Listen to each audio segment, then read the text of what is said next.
class we started this topic and we completed one topic in this, that is pricing discrimination या price discrimination. Price discrimination क्या होता है lovely? Ma'am एक ही product के लिए अलग अलग प्राइस सेट करते हैं डिफरेंट मार्केट में. इसको हम कहते हैं प्राइस डिस्क्रिमिनेशन. प्राइस डिस्क्रिमिनेशन जहां पर प्राइस जो है हमारा वो कभी भी फिक्स नहीं रहेगा, यानी कि अगर हम एक ही प्रोडक्ट का प्राइस अलग अलग मार्केट में अलग अलग रेट में सेल करते हैं तो इसको हम कहते हैं प्राइस डिस्क्रिमिनेशन. ठीक है, लेकिन प्राइस डिस्क्रिमिनेशन कब सुटेबल है उसके लिए मैंने आप लोगों को दो कंडीशंस बताए थे. क्या क्या वो दो कंडीशन थे? What were those two condition? Economic factor और price elasticity.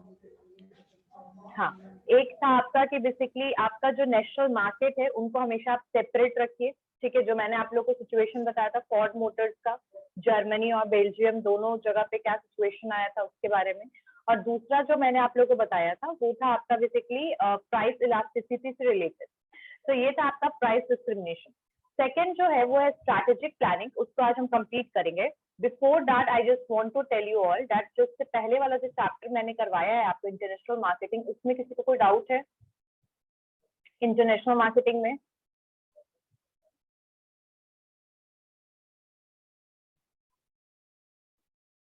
Anyone have any doubt? Sunny? Sunny? Yes. Market का स्मॉल पार्ट में डिवाइड करते हैं, जियोग्राफिकल, डेमोग्राफिक और साइकोलॉजिकल. ये सारे फैक्टर्स है मार्केट सेगमेंटेशन के. आई एम आस्किंग कि परसेप्चुअल मैपिंग के थ्रू मार्केट सेगमेंटेशन कैसे करते हैं? Perceptual mapping ma'am marketing research tool है ये, और इसमें कंज्यूमर के प्रेफरेंस, परसेप्शंस और प्रोडक्ट एट्रीब्यूट ये सब को ये करते हैं. क्या करते हैं? डायग्रामेटिक. एक तरीके का परसेप्चुअल मैपिंग क्या है, एक रिसर्च टूल है जो बेसिकली मार्केटिंग रिसर्च में यूज आता है. ठीक है, अब मार्केटिंग रिसर्च में हम बेसिकली क्या क्या चीजों का ध्यान रखते हैं कि कौन से एरिया में प्रोडक्ट हमें बेसिकली सेल करना है, कौन हमारे टारगेट कंज्यूमर्स हैं. तो इन सब चीजों को देखने के लिए हम परसेप्चुअल मैपिंग का यूज करते हैं. एक तरीके का एक डायग्रामेटिक रिप्रेजेंटेशन है कि कौन से मार्केट में कितना प्रोडक्ट हमारा सेल हो रहा है. ठीक है, और कौन सा प्रोडक्ट हम किस कंज्यूमर के लिए बना रहे हैं. इसके मैंने आप लोगों को कुछ स्टेप्स बताया था. सबसे पहला स्टेप क्या था कि प्रोडक्ट एरिया सेलेक्ट कीजिए. ठीक है, फिर कौन सा ब्रांड वहां पर compete कर रहा है, यानी कि एग्जिस्टिंग ब्रांड जो है वो कौन कौन से हैं जो compete कर रहे हैं एक दूसरे के साथ, उसके बारे में. फिर कलेक्ट करना है कि बायर्स का परसेप्शन क्या है exactly about the different brand. ठीक है, डिफरेंट ब्रांड्स के लिए, आपके ब्रांड के लिए क्या उनका परसेप्शन है. उसके बाद फिर एनालाइज कीजिए सब कुछ को, डायमेंशंस वगैरह, मार्केट के डायमेंशन वगैरह को. फिर उसके बाद फिर आप क्या कीजिए, प्रेफरेंसेस वगैरह के हिसाब से लोकेट कीजिए एंड मैपिंग का रिजल्ट देखिए एंड फाइनली आप market segmentation and product positioning कर सकते हैं. तो ये तो था market segmentation through perceptual mapping. अब हम आगे बढ़ते हैं. प्राइस डिस्क्रिमिनेशन हमने कर लिया था, प्राइसिंग स्ट्रैटेजी का पहला. सेकेंड जो है that is strategic planning. That is strategic planning. क्या होता है स्ट्रैटेजिक प्लानिंग? स्ट्रैटेजिक प्लानिंग क्या होता है?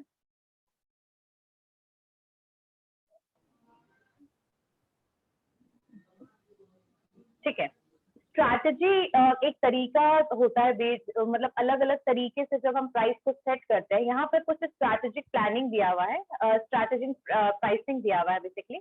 अब इस स्ट्रैटेजिक प्राइसिंग में क्या क्या, इसमें 3 पार्ट्स में इसको डिवाइड किया गया है. 3 तरीके से बेसिकली इसके 3 एस्पेक्ट्स को दिखाया गया है.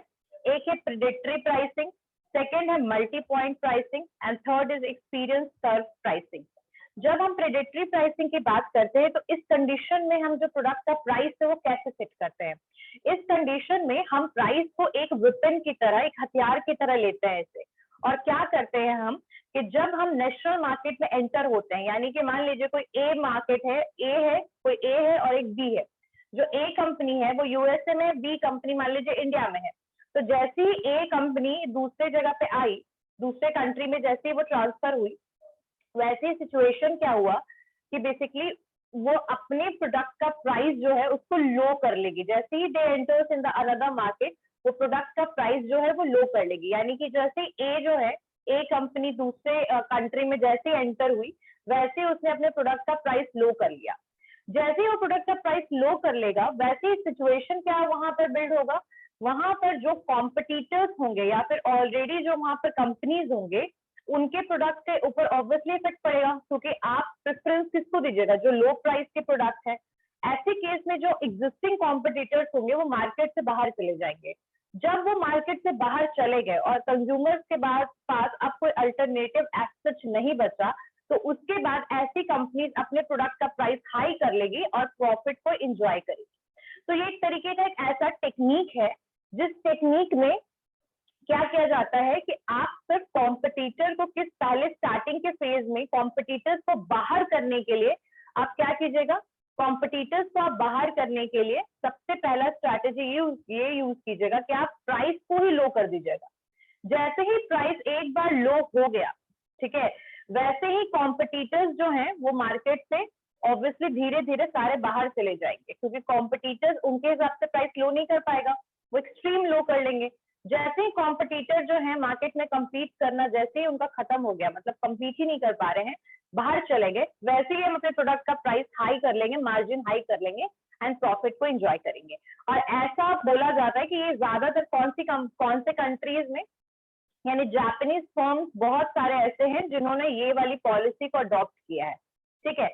तो ये एक तरीके से बोल सकते हैं कि यहाँ पर जो प्रेडिक्टरी प्राइसिंग है उसका ये एक तरीके से एक टेक्निक है, एक स्ट्रैटेजी है to do the price, to fix the price low as comparison to competitors when you enter in the national market, and when those all competitors exit the market, then after that you will increase the price of the product and you will enjoy the profit.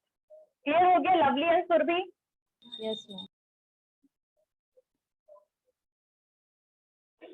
Clear हो गया lovely? क्या बताया मैंने, बताइए प्रेडिक्टरी pricing क्या होता है? Predictive pricing में मैम अगर दो कंपनी है, अगर वो अपने कंट्री से दूसरे कंट्री में वो ट्रेडिंग करने जाता है तो वो अपना प्राइस जो है वो अदर कॉम्पिटिटर के कंपैरिजन में वो लो कर देगा। और फिर जब वो पूरा मार्केट कैप्चर कर लेगा तो और कॉम्पिटिटर सबको बाहर करने के लिए, फिर कॉम्पिटिटर सब जब मार्केट से एग्जिट कर जाएगा तो फिर वो अपना प्राइस हाई कर लेगा और प्रॉफिट अर्न करेगा। एग्जैक्टली। तो जैसे यहाँ पर एक यूएसए में ए था और मान लीजिए इंडिया में B C D E 4-5 companies थी।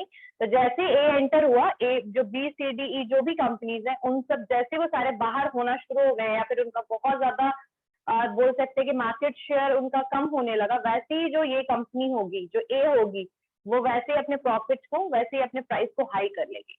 तो एक तरीके से इन्होंने कंपटीशन दिया किसको, कॉम्पिटिटर्स को, और उन कंज्यूमर्स के पास कोई ऑप्शन ही नहीं छोड़ा कि वो दूसरे कंपनी के प्रोडक्ट परचेज कर पाए। सारी कंपनी खत्म हो जाएंगी तब ये दे विल ट्राई टू, मतलब एक सिंगल मोनोपोली बेसिकली बोल सकते हैं, एक मार्केट में क्या करेगी, एक लीडर वाले पोजीशन पे पहुंच जाएगी। Next is multi point pricing strategy. Multi point pricing strategy क्या है? इसमें दो या दो से ज्यादा जो इंटरनेशनल बिजनेस है वो एक दूसरे के साथ compete करेगी, यानी कंपटीशन में रहेगी अगेंस्ट ईच अदर इन 2 और मोर नेशनल मार्केट। यानी कि यहाँ पर जो इशू है, यहाँ पर क्या सिचुएशन है कि यहाँ पर 2-3 कंपनीज होंगी, जैसे यहाँ पर आपका कोडक है, कोडक एंड फूजी जो यहाँ पर फोटो वाले हैं, ठीक है। तो ये दोनों क्या करते थे, दोनों कैमरा बनाते थे। तब इन्होंने क्या किया, जैसे वो इंटरनेशनल मार्केट में ये दोनों अपने अलग अलग मार्केट में भी नेशनली भी compete करेगी, जैसे एक यूएसए में है और एक जापान में है, तो वो कोई डिफरेंस नहीं है। 2 से ज्यादा कंपनीज या 2 कंपनी आपस में इंटरनेशनली compete करती है, मतलब अलग अलग कंट्री में भी रहेगी पर compete करेगी, यानी कंपटीशन देगी एक दूसरे को। तो इसको बोलते हैं मल्टी पॉइंट प्राइसिंग स्ट्रैटेजी। यहाँ पर प्राइसिंग का सिचुएशन क्या है, 2 या 2 से ज्यादा जो इंटरनेशनल बिजनेस है एक दूसरे के साथ compete करेगी 2 या 2 से ज्यादा मार्केट में, ठीक है। अब यहाँ पर वही एग्जांपल है, कोडक वाला एग्जांपल है, जैसे कि फिल्म प्रोडक्ट्स के लिए कि अलग अलग कंट्रीज में भी है तो compete कर रहे हैं एक दूसरे से, तो इसको कहते हैं multi point pricing strategy. Predatory pricing, multi point pricing, और एक अब आपका आता है experience curve pricing. Experience curve pricing में क्या होता है कि यहाँ पर learning effect and economies of scale का सिचुएशन है कि यहाँ पर क्या होता है कि प्राइस जो है वो बेसिकली यहाँ पर प्राइस हम बहुत ज्यादा एक प्राइसिंग के अंडर में ये सारे एस्पेक्ट्स हैं, predatory pricing, multi point pricing and the third one is experience curve pricing. Experience curve pricing में क्या सिचुएशन आएगा कि यहाँ पर हम दो चीजें देखेंगे, learning effect and economies of scale. यहाँ पर सिचुएशन क्या होगा कि प्राइस जो है वो पिक्चर में तब आएगा, मतलब प्राइस को हम बेसिकली बहुत ज्यादा प्रमोट करेंगे, एग्रेसिव प्रमोशन करेंगे, एडवर्टीजमेंट वगैरह करेंगे, और हम क्या करेंगे कि बेसिकली सेल्स वॉल्यूम को बेसिकली क्या करना शुरू करेंगे, एक्यूमुलेट। इन शॉर्ट एक चीज जान जाइए, यहाँ पर हम क्या करेंगे, प्रोडक्ट का प्राइस को लो करेंगे। जब प्रोडक्ट का प्राइस लो होगा, कंज्यूमर आपके प्रोडक्ट को जानने लगेंगे। जब आपके प्रोडक्ट को जानने लगेंगे, डिमांड बढ़ने लगेगा। जब डिमांड बढ़ने लगेगा तो ऑब्वियसली आप प्रोडक्शन को क्या कर दीजिएगा, हाई कर दीजिएगा, प्रोडक्शन आपका बढ़ जाएगा। जब प्रोडक्शन आपका हाई होगा तो आप क्या करना शुरू कीजिएगा कि आप उस प्रोडक्ट को एक्यूमुलेट यानी जमा करना शुरू कर देंगे।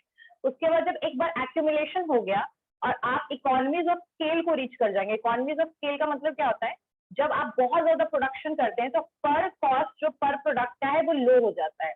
तो यहाँ पर आप एक्सट्रीम प्रोडक्शन करके उसके बाद इकोनॉमीज ऑफ स्केल रीच कर जाएंगे। जब इकोनॉमीज ऑफ स्केल रीच कर जाएंगे उसके बाद सेल्स वॉल्यूम इंक्रीज होता रहेगा ऑल द टाइम। उसके बाद क्या कीजिएगा, फाइनली उसको आप रिड्यूस कर दीजिएगा।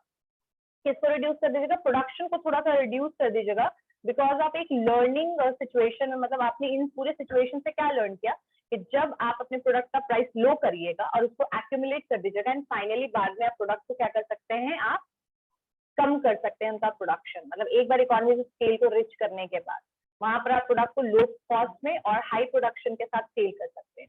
लेकिन हाई प्रोडक्शन लॉन्ग टाइम तक नहीं चलेगा, एक टाइम के बाद आप उसको कम कर देंगे, ठीक है, क्योंकि डिमांड भी ऑब्वियसली कम होगा। तो ये है एक्सपीरियंस कर्व प्राइसिंग। तो यहाँ पर दो चीजों का ध्यान रखना है, एक लर्निंग इफेक्ट जो आप क्या सीख रहे हैं बेसिकली जो प्राइसिंग से, और सेकेंड इकोनॉमीज ऑफ स्केल। ठीक है, प्राइस जो है वो तब समझ आएगा जब यहाँ पर एग्रेसिव बहुत ज्यादा प्रमोशन कीजिएगा प्रोडक्ट का, बहुत ज्यादा लोग जानने लगेंगे आपके प्रोडक्ट के बारे में, डिमांड बढ़ जाएगा, प्रोडक्ट का लो कॉस्ट कर दीजिएगा आप, एंड फाइनली फिर धीरे धीरे प्रोडक्शन आप लो करना शुरू कर दीजिएगा। पहले स्टार्टिंग में हाई रहेगा प्रोडक्शन, तो इसको हम कहते हैं एक्सपीरियंस कर्व प्राइसिंग। तो यहाँ मैं फिर एक बार तीनों को बता देती हूँ। जो प्रेडिक्टरी प्राइसिंग है उसमें सिचुएशन क्या होगा कि जैसे ही आप कभी कोई इंटरनेशनल मार्केट में एंटर करते हैं, जैसे when you will enter in the international market, वैसे ही आप अपने प्रोडक्ट का प्राइस लो कर दीजिएगा। क्यों लो कीजिएगा भाई, इंटरनेशनल मार्केट में प्रोडक्ट का प्राइस इसलिए लो रखिएगा क्योंकि कॉम्पिटिटर्स वहां पर ऑलरेडी वैसे प्रोडक्ट के साथ डील कर रहे हैं, फिर आपके प्रोडक्ट को कोई क्यों खरीदेगा। इसीलिए जैसे ही आप एंटर कीजिएगा आप एक प्राइस के ऊपर बहुत ज्यादा फोकस रहिएगा, आपके लिए एक वेपन की तरह काम करेगा। तो उसमें आप क्या कीजिएगा कि प्रोडक्ट का प्राइस लो कर दीजिएगा। जब आपके बहुत सारे कंज्यूमर बन गए, कस्टमर बेस बनना शुरू हो गया और एग्जिस्टिंग फर्म बाहर चली जाएगी, यानी कि जो वहां पर फर्म्स थी जो आपके साथ compete करने वाली थी, वो सारे फर्म्स क्या हो जाएंगे, बाहर चली जाएंगी। जब कोई भी कॉम्पिटिटर्स नहीं बचेगा आपके साथ, और जब सारे के सारे कंज्यूमर बेस जो है आप क्रिएट कर लोगे, एक प्रॉपर कंज्यूमर बेस, फिर आप प्रोडक्ट का प्राइस हाई कर देंगे। जैसे ही आपके कंज्यूमर आ गए आपके पास, जैसे कॉम्पिटिटर बाहर चले गए, वैसे ही आप प्रोडक्ट का प्राइस हाई कर दोगे और प्रॉफिट को एंजॉय करोगे। और ऐसा बोला जाता है कि ये बहुत सारे जापानीज फर्म ने यही टेक्निक को अडॉप्ट किया था। तो व्हाट इज प्रेडिक्टरी प्राइसिंग, सबको क्लियर हो गया? प्रेडिक्टरी प्राइसिंग क्या होता है, सबको क्लियर हो गया? Yes ma'am. ओके।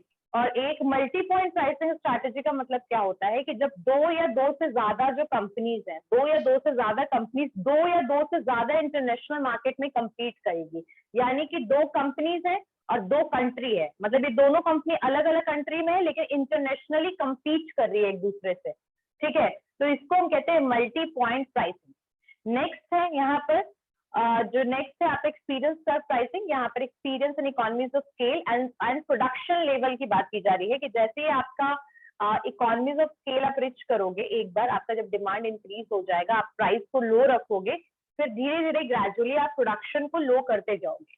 तो यहाँ पर एक एक्सपीरियंस कर्व प्राइसिंग हुआ। नेक्स्ट आता है regulatory influence on price. Regulatory influence on price, ठीक है, ये तो स्ट्रैटेजिक प्लानिंग था। हाँ, regulatory influence on price. Price discrimination जो था उसके अंडर में मैंने 2 कंडीशंस लिखवाया था। स्ट्रैटेजिक प्राइसिंग में यहाँ 3 है, predatory pricing, multi point pricing strategy and the third one is experience curve pricing. फिर आता है regulatory influence on pricing. Regulatory influence on pricing, यहाँ पर 2 चीजें आएंगी, एक आएगा आपका डंपिंग, ठीक है, एंटी डंपिंग रेगुलेशंस, एंड एक होगा कंपटीशन पॉलिसी। अच्छा, डंपिंग का मतलब क्या होता है, what is the meaning of dumping, और डंपिंग कब ऑकर होता है, कब होता है ये चीज। तो यहाँ पर अगर आप डंपिंग तब होगा बेसिकली जब आपका जो प्रोडक्ट का कॉस्ट है ना, यानी जो भी मान लीजिए कि अगर आपने कोई प्रोडक्ट बनाया, फॉर एग्जांपल अगर आपने ये मान लीजिए कुक बनाया, आपका कॉस्ट आया 200 रुपए, 200 रुपीज, तो ये आपका कॉस्ट हो प्रोडक्ट का, ऑब्वियस सा बात है, प्रोडक्ट का कॉस्ट है। अब इस 200 रुपीज से भी सस्ता करके जब आप इंटरनेशनल मार्केट में प्रोडक्ट बेचोगे, मान लो इसको आपने 150 कर दिया, तो इसको कहते हैं डंपिंग। हाँ बोलो आबिद। तो नेक्स्ट है रेगुलेटरी इन्फ्लुएंस ऑन प्राइसिंग, ठीक है। तो एबिलिटी जो है बेसिकली इंगेज करने का either in price discrimination, strategic planning, उसका क्या है बेसिकली, लिमिटेड है नेशनल और इंटरनेशनल में। कुछ फ्रीडम जो है या कुछ रेगुलेशंस जो है बनाए गए हैं बेसिकली प्राइस को सेट करने के लिए। तो इसमें से 2 चीजें, एक है anti dumping regulations and second is competition policy.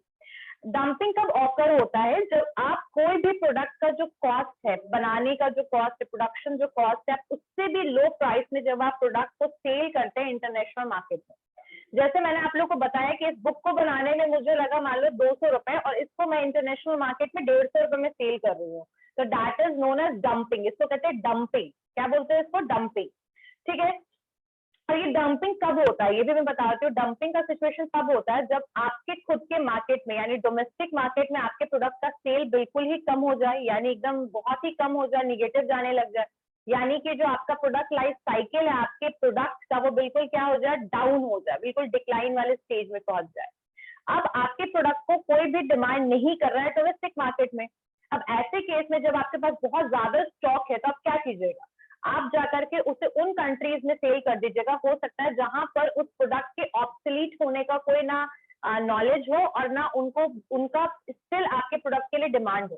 तो ऐसे केस में हम क्या करते हैं, प्रोडक्ट को डंप कर देते हैं। डंप समझते हो क्या होता है, जैसे कि कचरे को डंप किया जाता है ना, सेम वैसे ही हम अपने प्रोडक्ट को दूसरे इंटरनेशनल मार्केट में जाके डंप कर देते हैं। वैसे प्रोडक्ट जो आपके मार्केट में जिनका सेल बंद हो चुका है, ऑब्सोलीट हो चुका है प्रोडक्ट, कोई भी फर्दर यूज अब उस प्रोडक्ट का नहीं है कहीं भी, तो कुछ कंट्रीज में जाकर के प्रोडक्ट को क्या कर देते हैं, डंप कर देते हैं, ठीक है। ये रेगुलेशन जो है वो डंपिंग को, यहाँ पे जो डंपिंग ऑकर होता है, आपके बुक में भी सेम लिखा हुआ है कि डंपिंग कब ऑकर होता है, whenever a firm sells a product for a price, जब फर्म जो है वो प्रोडक्ट का प्राइस जो है सेट करती है, that is less than the cost of producing it, यानी जितना आपका प्रोडक्शन में कॉस्ट लगा है इस प्रोडक्ट का, उससे भी उसको वो कम प्राइस में, यानी कॉस्ट से भी कम प्राइस में वो प्रोडक्ट को सेल कर रही है। जस्ट इमेजिन, मार्जिन तो बहुत दूर की बात है, अपने कॉस्ट और जो इन्वेस्टमेंट किया वो भी अमाउंट कंपनी नहीं ले रही है, ठीक है। अब बहुत सारे रेगुलेशंस है इस चीज के लिए, क्योंकि आप वही प्रोडक्ट को डंप कीजिएगा ना जो प्रोडक्ट का मार्केट में डिमांड, आपके डोमेस्टिक मार्केट में डिमांड खत्म हो चुका है, और दूसरे मार्केट में जाकर के आप उसको एज अ गार्बेज डंप कर दे रहे हो, और लोग उसको परचेज कर रहे हैं, नहीं परचेज कर रहे, मतलब सिचुएशन ऐसा बन रहा है, ठीक है। तो यहाँ पर इसके लिए कुछ रेगुलेशंस बनाए गए हैं, ठीक है। तो मोस्ट जो रेगुलेशन है वो डिफाइन करते हैं डंपिंग, ठीक है। मतलब a country is allowed to bring anti dumping actions and against and importer, मतलब अगर कोई इस तरीके की कंपनी होती है जो दूसरे कंट्री में जाकर के डंप करने की कोशिश करती है, तो ऐसे केस में आप लीगल एक्शन भी ले सकते हैं उन इम्पोर्टर्स के लिए, ठीक है। जो आपको कंट्री में, जैसे मान लीजिए इंडिया में यूएस अपने प्रोडक्ट को डंप कर रहा है, तो ऐसे केस में इंडिया जो है इम्पोर्टर के अगेंस्ट कंप्लेन फाइल कर सकती है, क्योंकि ये एक तरीके से इलीगल है डंप करना ऑब्सोलीट प्रोडक्ट को किसी दूसरे कंट्री में, ठीक है। और इससे ना 2 चीजें होती है, कभी भी आप प्रोडक्ट को डंप कर देते हैं दूसरे कंट्री में, तो वहां पर जो एग्जिस्टिंग प्रोडक्ट होता है डोमेस्टिक कंट्री में, वो बहुत ज्यादा इफेक्ट होता है। मान लीजिए कि जो प्रोडक्ट जो था उसका कॉस्ट से भी सस्ता प्रोडक्ट अगर कोई सेल कर रहा है, तो डोमेस्टिक मार्केट में जो डोमेस्टिक कंपनीज है उस पर बहुत ज्यादा इफेक्ट पड़ेगा, क्योंकि वो तो मार्जिन लेंगी ही ना, और जो दूसरी कंट्री है वो तो अपने वहां पर अपने कंट्री में डिमांड खत्म होने की वजह से आपको भेज दे रही है, सेल कर दे रही है। तो ऐसे केस में, एज ए सिचुएशन में हम इसको क्या बोलेंगे, डंपिंग। डंपिंग कब, और इस केस में आप क्या कर सकते हैं, केस कर सकते हैं, ठीक है। और यहाँ पर दो चीजों को ध्यान रखना है, मतलब इंपोर्टर के, आप इंपोर्टर के अगेंस्ट कंप्लेन कर सकते हैं। Article 6 of GATT, general agreement of trade and tariff के अंडर में जो आर्टिकल 6 है वो आपको राइट देता है कि you can complain against importer, ठीक है। एंड जो प्रॉब्लम है, मतलब एक और चीज है कि दो क्राइटेरिया मिलना चाहिए, लेकिन अगर आप कंप्लेन कर रहे हैं इंपोर्टर के अगेंस्ट कि वो डंप कर रहा है आपके कंट्री में प्रोडक्ट, तो उस केस में दो कंडीशन होना चाहिए डंपिंग के लिए। पहला चीज कि सेल कर रहा है जो वो प्रोडक्ट, उसका वैल्यू लेस देन होना चाहिए फेयर वैल्यू से, एंड मटेरियल इंजरी कर रहा है डोमेस्टिक इंडस्ट्री को। अगर ये दोनों चीजें हो गई तो आप जो इलीगल जो है कंप्लेन जो आपने किया है उसके लिए एक्शन तुरंत लिया जाएगा। बट अगर ये दोनों कंडीशन फुलफिल नहीं होती है तो आप एंटी डंपिंग रेगुलेशन के अंडर में कंप्लेन फाइल नहीं कर सकते हो। लेकिन इस प्रॉब्लम का जो इस पूरे का पूरा जो डंपिंग वाला जो सिचुएशन है उसमें सबसे बड़ी प्रॉब्लम ये है कि बेसिकली फेयर प्राइस का मतलब क्या होता है ना, इसी को प्रॉपरली इन लोगों ने एक्सप्लेन नहीं किया है, ठीक है। तो ये सिचुएशन जो है कई बार एक कंफ्लिक्ट अराइज करती है बहुत सारे कंट्री में, और जो डंपिंग है स्टिल बहुत सारे कंट्री में अभी भी ये चल रहा है, ठीक है। तो यहाँ पर एक प्रॉब्लम है, एम्बिगिटी जो एक बेसिकली यहाँ पर एक कंफ्लिक्ट वाला सिचुएशन आ रहा है मार्केट में, ठीक है। तो डंपिंग क्या होता है सबको क्लियर हो गया। डंपिंग का मतलब यही होता है कि when you are setting the product price less than the cost of the production of that product, ठीक है। मतलब उसका प्रोडक्ट का प्राइस जो है आप उसके कॉस्ट ऑफ प्रोडक्शन से भी लेस सेट करते हैं और उसके बाद दूसरे कंट्री में उसको जाके सेल कर देते हैं। ये एक इलीगल एक्ट है और इसके against you can complain against the importers according to article 6 of GATT. GATT के अकॉर्डिंग आप इस पे कंप्लेन भी लगा सकते हैं, कंप्लेन भी कर सकते हैं। और साथ साथ लेकिन कंप्लेन करने के लिए दो क्राइटेरिया होना चाहिए। पहला ये कि जो फेयर प्राइस से लेस प्राइस में प्रोडक्ट सेल हो रहा है ये आपको प्रूव करना पड़ेगा। सेकेंड है कि जो मटेरियल इंजरी कर रहा है वो डोमेस्टिक मार्केट को, ऐसे केस में आप फाइल कर सकते हो। नेक्स्ट है यहाँ पर एक एग्जाम्पल भी दिया हुआ है कि यूरोपियन कमीशन ने फाउंड आउट किया था उन्होंने कि जापानीज एक्सपोर्टर्स जो हैं उन्होंने डॉट मैट्रिक्स प्रिंटर जो है वो उन्होंने बेसिकली सेल कर दिया था, कहाँ पर, यूरोप में। तो यहाँ यूरोपियन कमीशन से फाइंड किया था कि जापानीज एक्सपोर्टर्स ने डॉट मैट्रिक्स प्रिंटर्स को बेसिकली वायोलेट किया था डंपिंग रेगुलेशंस को और उन्होंने सेल किया था उसे। और इसके लिए जो मतलब लगभग 40 इसको रोकने के लिए, मतलब डंपिंग को रोकने के लिए क्या किया था यूरोपियन कमीशन ने, यूरोपियन यूनियन ने क्या किया, 47% इंपोर्ट ड्यूटी लगा दिया उस पे, ठीक है। अब जो जापान था वो ऑब्वियसली अब इतना ज्यादा उस प्रोडक्ट का प्राइस फिर हाई हो गया। कैसे प्राइस हाई हो गया देखिए,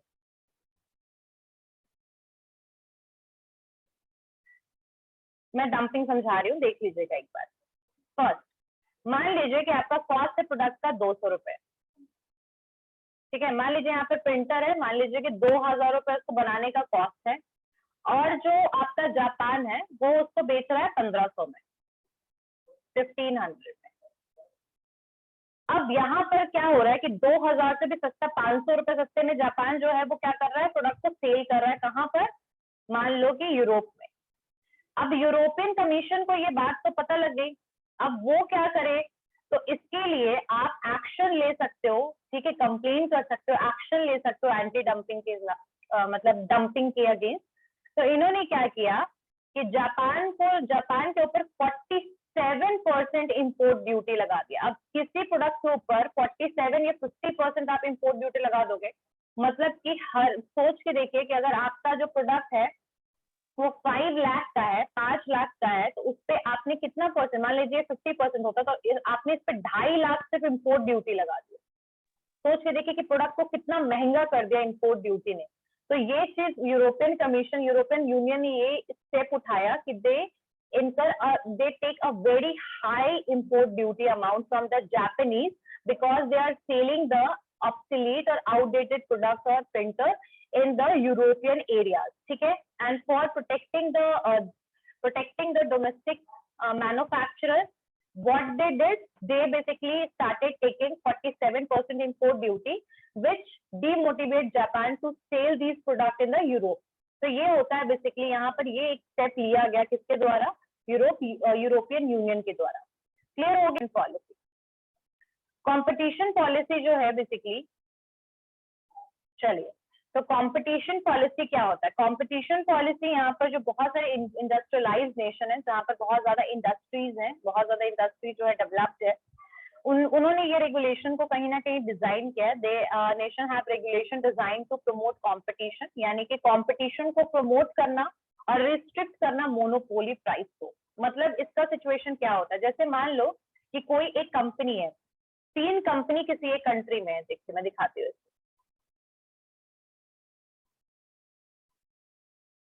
मान लीजिए कि एक कंट्री है और उस कंट्री में 3 कंपनी ए, बी और सी। अब यहाँ पर जो ये ए है, वो उसके पास मोनोपोली राइट है कि ये ही प्राइस को क्या करता है, सेट करता है। अब और बी और सी जो है वो क्या करता है, फॉलो करता है प्राइस को। तो ऐसे केस में जो ए है उसके पास एक मोनोपोली राइट है कि अगर ये चाहेगा तो प्रोडक्ट का प्राइस लो कर देगा। अगर प्रोडक्ट का प्राइस लो हो गया, प्रोडक्ट प्राइस लो हो गया, तो ऐसे केस में जो बी एंड सी है, ये दोनों जो कंपनीज है, इनको भी प्रोडक्ट का प्राइस लो करना पड़ेगा। और मान लो कि सी जो कंपनी है, ये बहुत स्मॉल कंपनी है और इसके पास उतना ज्यादा मार्जिन और इकोनॉमीज ऑफ स्केल वाला सिचुएशन नहीं है, तो इसको तो लॉस होने लगेगा ना धीरे धीरे। That will be in that situation जहां पर काफी हो रहा है, क्योंकि ए जो है वो एस्टैब्लिश्ड है, पावरफुल कंपनी है और ये अपने हिसाब से प्राइस को इंक्रीज और डिक्रीज कर सकती है। बट बी एंड सी जो है फॉलोवर है और compete करने के लिए ए के साथ इनको भी वही स्ट्रैटेजी अपनाना पड़ेगा जो ए अपना रही है, जो ए बेसिकली एक्सेप्ट कर रही है। क्लियर है? तो यहाँ पर ये वाला जो सिचुएशन है ना कि एक ही कंपनी के पास पूरा मोनोपोली राइट है कि प्राइस को सेट, डिक्रीज, इंक्रीज, डिक्रीज करने के लिए, इसके लिए कंपटीशन पॉलिसी को लाया गया। क्यों लाया गया?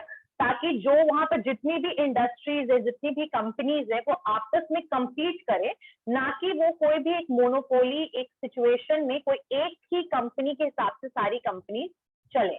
ठीक है, सारी इंडस्ट्रीज एक ही को फॉलो करे। इसी की वजह से रिस्ट्रिक्ट करने के लिए मोनोपोली प्राइस को, यानी जो ए के पास जो राइट था जिस हिसाब से मोनोपोली प्राइस सेट करता था। मोनोपोली का मतलब क्या होता है? पावर होता है। मोनोपोली इज एक पावर है बेसिकली। एक मोनोपोली एक मार्केट सिचुएशन है, पर यहाँ पर मोनोपोली का मतलब क्या है कि जो पावर एक बेसिकली कंपनी के पास होता है, एक इंडस्ट्री के पास होता है कि जो प्राइस सेट करे, उसको मोनोपोली कहते हैं।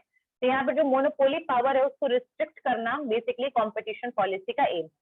अब यहाँ पर ये कौन सी कंट्रीज लेकर आई है? ज्यादातर इंडस्ट्रियलाइज नेशन है। ये समझ में आया क्या होता है कॉम्पिटिशन पॉलिसी और मोनोपोली पावर? तो यहाँ पर जो है ये मोनोपोली प्राइस को रिस्ट्रिक्ट करने के लिए और साथ साथ कंपटीशन को प्रमोट करने के लिए कि हेल्दी कंपटीशन को, कि सारे लोग compete करें एक दूसरे के साथ, इसी के लिए कंपटीशन पॉलिसी को लाया गया। ये रेगुलेशन जो है वो क्या करता है, लिमिट कर देता है प्राइस के यूज को फर्म के लिए कि वो चार्ज करे।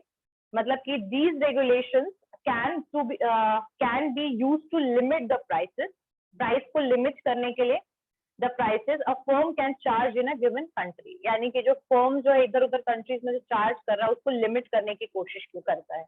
1960s और 70s में एक स्विस फार्मास्यूटिकल जो आपके मैन्युफैक्चरर थे, होफमैन रॉचे, उन्होंने ये हैड अ उनके पास मोनोपोली था सप्लाई करने का विटामिन को और लिब्रियम ट्रैंक्विलाइजर्स को।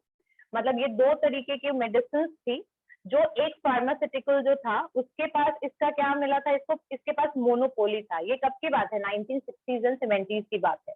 इन 1960s एंड 70s एक स्विस फार्मास्यूटिकल मैन्युफैक्चरर थे, हॉफमैन ला रॉचे। उनके पास एक क्या था, बेसिकली मोनोपोली था। वो क्या करते थे ना कि प्रोडक्ट को सप्लाई करते थे। कौन कौन से मेडिसिन को सप्लाई करते थे? एक था विटामिन और एक था लिब्रियम ट्रैंक्विलाइजर।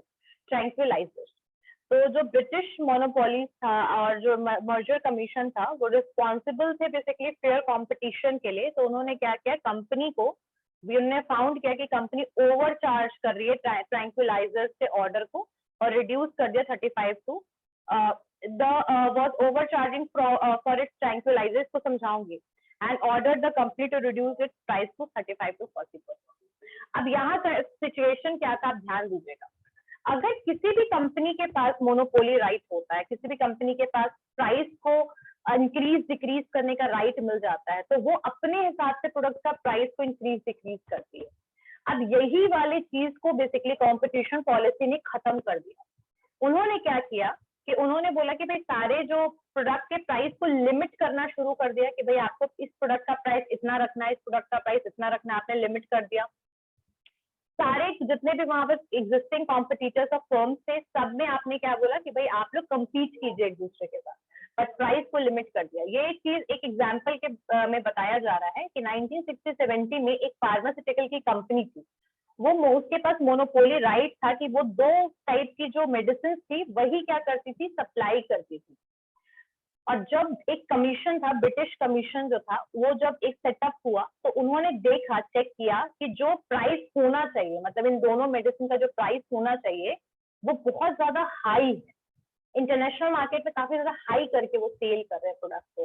तो इन कमीशन ने प्राइस को कंट्रोल किया और उनको कहा, कंपनी को कहा कि आप 35 से 40% जो है अमाउंट प्राइस जो है दोनों मेडिसिन का लो कीजिए। क्यों ये चीज हुआ, क्यों पॉसिबल हुआ? बिकॉज ऑफ क्यों वो अपनी मर्जी से इतना हाई प्राइस कर लिया उन्होंने, क्योंकि वो मोनोपोली पावर था उसके पास। तो ये चीजों को रिड्यूस करने के लिए क्या आया, कॉम्पिटिशन पॉलिसी आया। क्लियर हो गया? Competition policy, anti dumping regulations वगैरह आउट है? Anyone have any doubt in this? Surabhi, Lovely, मैं पूछूंगी ये क्वेश्चन। नेक्स्ट है new product development. New product development का मतलब क्या होता है? What is the meaning of new product development?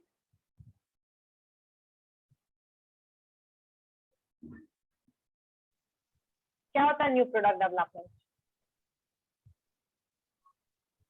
जब भी हम कोई नया प्रोडक्ट डेवलप करते हैं, डिजाइन करते हैं, इनोवेट करते हैं, नया कुछ मार्केट में प्रोडक्ट लेकर आते हैं, तो इसको हम कहते हैं न्यू प्रोडक्ट डेवलपमेंट। और उसको डेवलप करने के लिए बेसिकली हमें बहुत सारी स्ट्रैटेजीज और बहुत सारे रिसर्च एंड डेवलपमेंट प्रोग्राम्स करने पड़ते हैं, ऑर्गेनाइज करने पड़ते हैं, तब जाकर के हम प्रोडक्ट को डेवलप करते हैं। तो न्यू प्रोडक्ट डेवलपमेंट क्या है? जब कोई भी नया प्रोडक्ट को डेवलप किया जाए, नए प्रोडक्ट को बनाया जाए, रीडिजाइन किया जाए, इनोवेट किया जाए, ठीक है, तो इसको हम कहते हैं कि न्यू प्रोडक्ट डेवलपमेंट। नया प्रोडक्ट डेवलप करना एंड फिर प्रोडक्ट को मार्केट में क्या कर देना, लॉन्च करना। लेकिन new product development is not a short process, it will take a long time, ठीक है। और यहाँ पर अगर हम आज देखें, अगर हम सिर्फ पूरे के पूरे वर्ल्ड के मार्केट को, तो यहाँ पर टेक्नोलॉजी जो है, टेक्नोलॉजिकल इनोवेशन बहुत ज्यादा हाई है। मतलब आए दिन कोई ना कोई नई टेक्नोलॉजी को आप देखिएगा। कई बार कुछ ऐसे प्रोडक्ट आते हैं जो कुछ साल तक भी प्रॉपर्ली नहीं टिक पाते हैं और उनको फिर ऑब्सोलीट कर दिया जाता है और फिर नया कोई प्रोडक्ट आता है। एग्जाम्पल में आपने देखा होगा वीसीडी, वीसीआर। पहले हमारे यहाँ चलता था ना वीसीडी, वीसीआर। अब तो यूज करता है वीसीडी, वीसीआर। वीसीआर 90s के टाइम पे चलता था, फिर वीसीडी आया, फिर वीसीडी ऑब्सोलीट हो गया, खत्म हो गया। अब तो सब लोग इंटरनेट को इतना ज्यादा यूज करते थे, don't need any kind of की मूवी डिस्क वगैरह जो आती थी मूवीज के लिए, वो सारे जो आपके कैसेट्स वगैरह आते थे सब खत्म हो चुके हैं, ठीक है। तो ये सारी चीजें क्यों हुई? जब आपके टेक्नोलॉजी में इनोवेशन हुआ, नई नई चीजें आई, उसके अल्टरनेटिव में बेटर आपके पास ऑप्शन मिला, तो वो सारे प्रोडक्ट्स और सारे सिस्टम क्या हो गए, ऑब्सोलीट और खत्म हो गए। तो न्यू प्रोडक्ट डेवलपमेंट क्या करता है? Basically new product development technological innovation को यूज करता है और कुछ एग्जिस्टिंग प्रोडक्ट से बेटर बनाने की कोशिश करता है, यानी जो एग्जिस्ट कर रहे हैं उनसे कुछ बेटर और इम्प्रूव प्रोडक्ट। क्लियर है? तो अगर हम आज की बात करें तो हम टेक्नोलॉजी पे थे, तो लगभग ये टेक्नोलॉजिकल इनोवेशन अभी का नहीं है पॉइंट, ये मतलब 18th सेंचुरी में जब एक बार इंडस्ट्रियल पॉलिसी, इंडस्ट्रियलाइजेशन वगैरह सिस्टम जब आया, तब से ये बेसिकली चल रहा है, ठीक है। तो यहाँ पर जो टेक्नोलॉजी है वो दोनों चीज करता है, that is a creative thing as well as that is also destructive. तो कुछ क्रिएटिव भी करता है, कुछ डिस्ट्रक्टिव भी करता है। तो यहाँ पर हम बात करेंगे कि हम किस तरीके से नए प्रोडक्ट को डेवलप कर सकते हैं, what are the various process. तो सबसे पहले आप याद रखिएगा कि रिसर्च एंड डेवलपमेंट बहुत ज्यादा जरूरी है। रिसर्च क्या होता है आबिद? रिसर्च क्या होता है आबिद? मैम उससे कम में हम सेल करेंगे प्रोडक्ट को तो वो डंपिंग कहलाता है। और उसके लिए हम हाँ बोलो। इंपोर्टर पे कंप्लेन कर सकते हैं, वो गेट के आर्टिकल के हिसाब से, ठीक है। लवली, क्या होता है एंटी डंपिंग रेगुलेशन में? मैंने क्या बताया था एंटी डंपिंग में? मैंने क्या बताया था? डोमेस्टिक मार्केट में जब प्रोडक्ट ऑब्सोलेट हो जाता है तो दूसरे कंट्री में हम जो स्टॉक में बचा होता है उसको डंप कर देते हैं और वहां जाकर लोअर प्राइस में प्रोडक्ट सेल करते हैं। फेयर प्राइस से लोग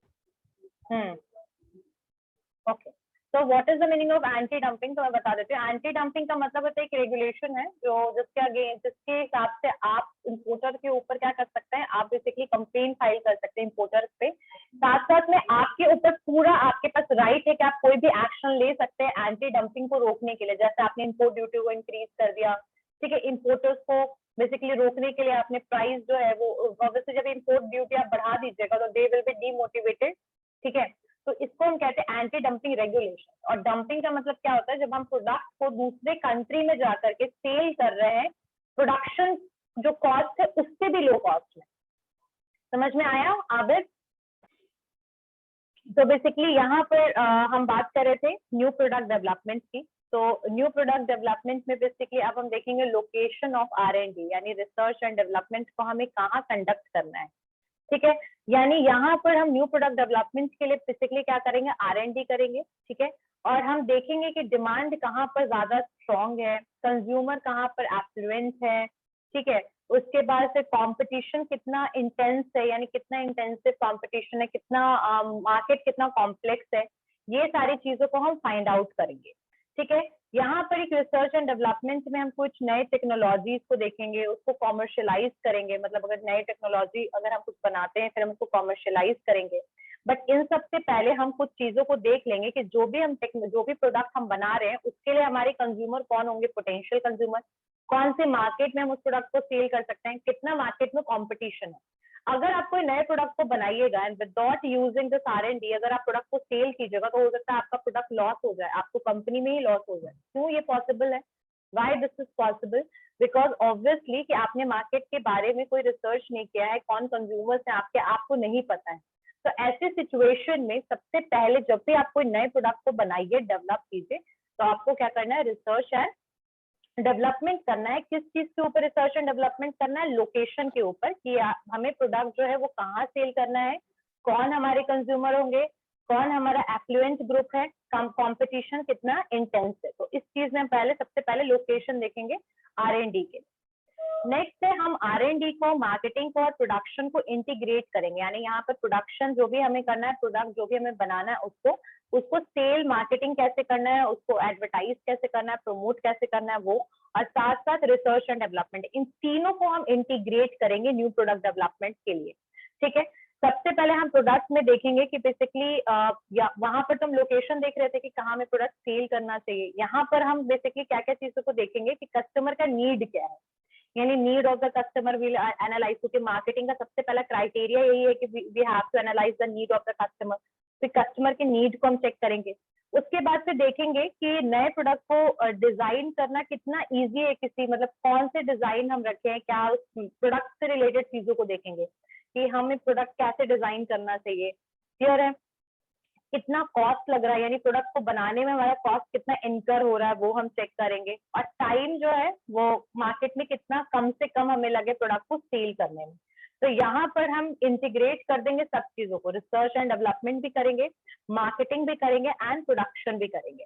तो यहाँ पर जो आपकी इंटीग्रेटिंग R&D और मार्केटिंग एंड प्रोडक्शन है, इसमें हम क्या क्या चीजों को देखेंगे कि कस्टमर के नीड्स क्या है, न्यू प्रोडक्ट को कैसे हम डिजाइन कर सकते हैं इजिली, थर्ड जो है कि हम किस तरीके से डेवलपमेंट कॉस्ट हमारा क्या लगेगा प्रोडक्ट को बनाने में, और हम किस टाइम को मतलब मार्केट में हम कितना मिनिमाइज कर सकते हैं, यानी कि ओवरऑल जो है इस मार्केटिंग को हम कितना मतलब टाइम इनकर हो रहा है उसको हम कितना मिनिमाइज करें, ठीक है।